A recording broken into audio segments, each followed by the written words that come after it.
Masih di kabar siang, pemirsa, Kementerian Haji bersama dengan Komisi 8 DPR RI menggelar rapat panja intensif. Fokus bahasan usulan pengurangan biaya haji hingga pengaturan kuota 220.000 calon jemaah. Untuk memastikan tidak ada kecurangan, pemerintah membuka perhitungan kuota haji secara transparan yang dapat diakses melalui situs aplikasi resmi dari Kementerian Haji dan Umroh. Kementerian Haji dan Umroh juga membahas akomodasi para jamaah di Kota Mekah dengan maksimal 4,5 km dari Masjidil Haram dan 1,5 km dari Masjid Nabawi di Madinah. Ketua Komisi 8 menargetkan draft ini rampung di akhir Oktober sebelum pemerintah Indonesia dan Arab Saudi melakukan tanda tangan kontrak pada awal November mendatang.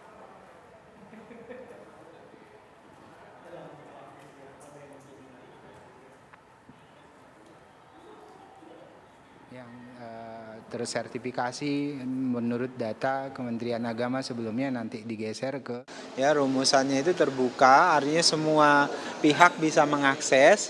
Jadi pembaginya misalnya ada kuota per provinsi itu sama dengan, saya agak lupa rumusnya tadi, nanti teman-teman lihat tadi yang saya sampaikan.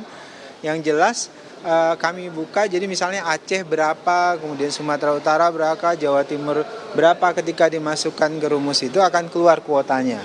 Dan tidak ada satu pihak pun bisa mengintervensi nantinya, karena akan sudah terbuka. Kan teman-teman liput tadi semuanya, sudah saya bacakan jumlah kuota masing-masing provinsi. Jadi kalau ada penambahan satu saja atau pengurangan satu saja, itu berarti ada potensi kecurangan. Makanya kami buka sehingga bahkan menteri saya nggak bisa mengintervensi. Misalnya tiba-tiba mau tambah kuota di satu daerah atau mengurangi kuota di daerah yang lain, itu tidak bisa dilakukan. Jadi kami buat terbuka, semua pihak bisa mengakses kuotanya masing-masing. Kita akan mengupdate informasi terbaru dari Gedung DPR RI bersama dengan rekan Margareta Novita. Selamat siang, Margaret, ada pembahasan apa saja hari ini antara Komisi 8 DPR RI dengan Kementerian Haji dan Umroh? Ya, betul sekali. Untuk hari ini Komisi 8 DPR RI ini menggelar rapat panja bersama pemerintah dan juga sejumlah stakeholder lainnya seperti Kementerian Kesehatan, kemudian juga Kementerian Perhubungan dan PT Penerbangan seperti PT Garuda Indonesia, kemudian Saudi Airlines dan lain sebagainya untuk membahas terkait rincian komponen BPIH atau biaya penyelenggaraan ibadah haji 2026 dan sekaligus membahas pengambilan keputusan panja Komisi 8 DPR RI dengan pemerintah hari ini untuk finalisasi atau fiksasi dari biaya BP yang akan dibayarkan oleh masyarakat untuk melaksanakan ibadah haji.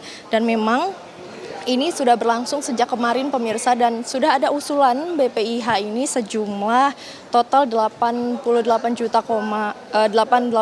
juta dan juga nantinya yang akan dibayarkan oleh masyarakat atau biaya BP-nya ini sekitar 54,92 juta. Pun ini masih belum final karena hari ini masih akan dibahas kembali, dan tadi kami juga sempat menanyakan kepada Ketua Komisi 8 DPR RI Marwanda Sopang mengenai agenda hari ini dan rencananya nantinya akan difinalisasikan untuk harga yang dibayarkan masyarakat pada hari ini. Pun tadi juga disebutkan bahwa akan ada penurunan biaya ibadah haji. Ini rencananya pemirsa masih sejumlah 1 juta dan ini dipotong dari komponen-komponen seperti transportasi, kemudian juga konsumsi yang juga disebutkan bahwa besok di tahun 2026 akan bernuansa rasa Nusantara, di mana nanti bahan-bahan konsumsi ini berasal dari Indonesia, kemudian juga untuk kru dan karyawan serta chef ini nanti juga berasal dari Indonesia, dan ini masih diusahakan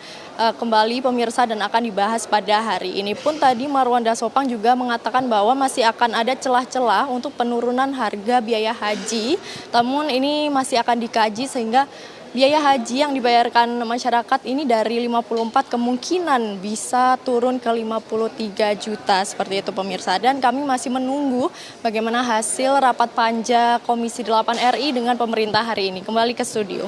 Pak Argaret, kami juga mendengar selain agenda dari Komisi 8 tersebut, hari ini Mahkamah Kehormatan Dewan juga informasinya ini akan menggelar sidang mengenai dugaan pelanggaran etik sejumlah anggota Dewan yang sebelumnya dinonaktifkan oleh fraksi. Apakah agenda tersebut sudah terlaksana atau bagaimana mengenai agenda itu? Baik, untuk agenda dari Mahkamah Kehormatan Dewan sendiri, ini pemirsa kami memang mendapatkan informasi bahwa akan dilakukan hari ini karena mengingat kemarin dari Wakil DPR RI ini mengatakan bahwa akan dilakukan sidang MKD pada tanggal 29 Oktober. Namun informasi yang kami dapatkan tadi masih sekedar sidang akan dilakukan secara tertutup, namun untuk waktu atau jam dilaksanakannya sidang MKD ini masih belum bisa kami pastikan lebih lanjut. Kembali ke studio. Baik, terima kasih atas informasinya. Margareta Novita mengabarkan langsung dari gedung DPR RI.